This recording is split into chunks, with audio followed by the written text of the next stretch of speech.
अपनी समझ के साथ जीना। आप स्वधर्म में जी रहे हो और दूसरों के समझ से जीना, आप स्वधर्म में नहीं जी रहे हो। बस तो अपनी समझ का उपयोग करो। क्या किसी से समझ लो, खुद समझो और आगे बढ़ो, तो स्वधर्म में आगे बढ़ रहे हो।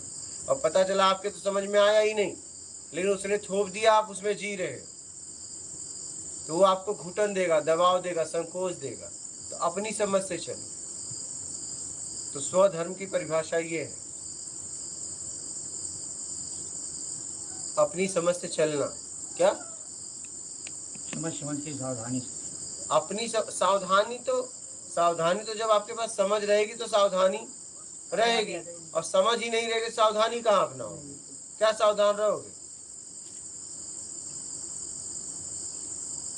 जब उसके बारे में पूरी जानकारी होगी तभी सावधानी रखोगे।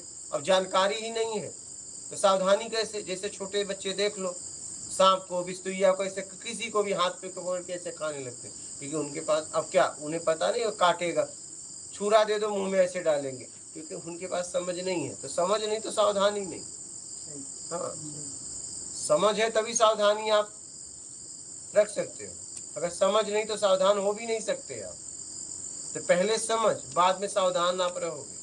और सोचो नहीं सावधानी लाऊं, बिना समझ का आएगा ही नहीं, सावधान हो ही नहीं पाओगे, क्योंकि आपके पास उसके बारे में जानकारी ही नहीं है। जैसे वो बालक, अबोध बालक है, उसको छुरा दे दो तो मुंह में डालता है, उसका मुंह भी काट देता है, वो रोएगा, चिल्लाएगा, फिर दोबारा दोगे तो काट लेगा। तो उसे पता नहीं, उसको बस एक ही काम मालूम है, पता है क्या?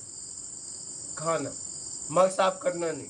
वैसे हमारी हाल है, हम क्या हुआ ना, खाना अभी तक कोई नहीं भूला। जितने जीव है देखो ना, छोटा सा बालक है उठा के खा रहा है, धोना नहीं भूला।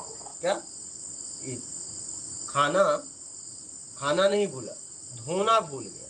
क्या धोना मतलब? गंदगी। ऐसे ही हम विकार लाना मुझे याद है, लेकिन विकार हटाना याद नहीं। विकार लगे नहीं, विकार न लाऊं